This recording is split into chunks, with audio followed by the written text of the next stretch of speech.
quero pegar essa questão para revisar com você conceitos extremamente relevantes acerca desse tema, que é pouco recorrente na prova do Enem, verdade seja dita, e que, assim, a gente não precisa saber de tudo, mas de alguns pontos específicos, tá? Não precisa saber profundamente, não. Vamos lá. A Primeira Guerra foi a Primeira Guerra Árabe-Israelense, a Guerra de Independência de Israel. Logo, quando Israel foi criado, o Estado de Israel foi criado, os países árabes não aceitaram bem e invadiram Israel, certo? Israel expandiu seu território nessa guerra. A Guerra do Suez, eu acho que das 4 guerras aqui é a menos relevante, tá? Ela, o que eu quero que vocês gravem dela é o interesse das potências imperialistas no canal do Suez, tá? Porque vamos lembrar que essas potências perderam o controle desse canal com a independência do Egito, certo? Então, essa guerra foi importante por isso. Mas por isso, óbvio, eu estou falando num contexto de Enem. Num contexto de Enem, grava isso aqui, tá? Que é o suficiente. A Guerra dos 6 Dias eu considero talvez a mais importante, e talvez só perca para a do Yom Kippur. Mas essa Guerra dos 6 Dias, ela foi relevante pelo quê? Foi onde Israel mais teve expansão do seu território. Israel anexou as colinas de Golã, que eu quero que vocês gravem. Até hoje não foi devolvido para a Síria, certo? Essas colinas são extremamente importantes porque nelas, nós vamos encontrar a nascente do rio Jordão. Então, controle de água, importantíssima essas colinas de Golã, tá? E até hoje são motivos de disputa. A Península do Sinai, que é do Egito, só que essa península foi devolvida em acordos posteriores, acordos para que os países árabes reconhecessem Israel.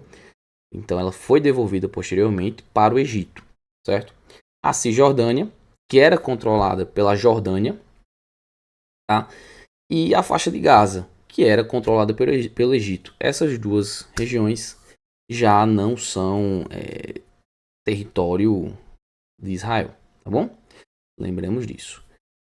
E a guerra do Yom Kippur, eu quero que vocês gravem o seguinte. Foi nela que deflagramos a primeira crise do petróleo. E isso aqui é extremamente relevante para o Brasil, tá, pessoal? Sabe por quê?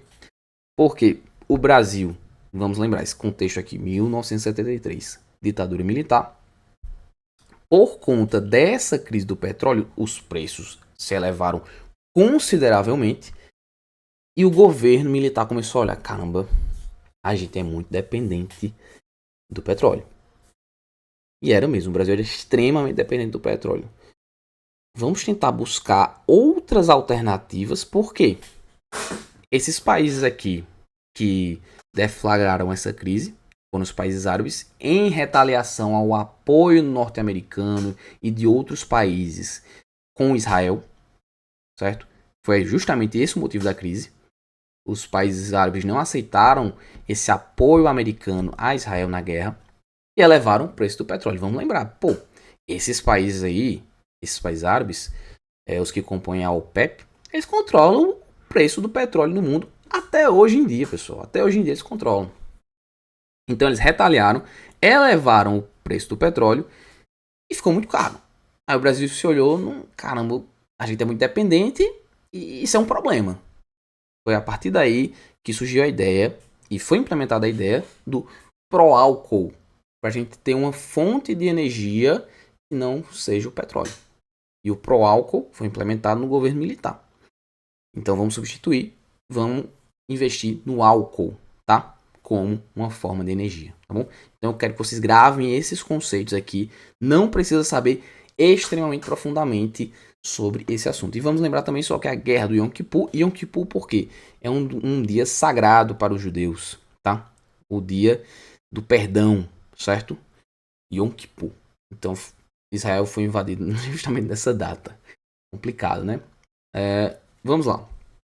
Fica claro, a gente vai marcar a letra B. O apoio de países ocidentais industrializados ao Estado de Israel durante a guerra do Yom Kippur. Então, teve uma retaliação dos países árabes por conta desse apoio. Beleza? Letra B é o nosso gabarito. Eu quis usar essa questão mais para revisar conceito com vocês.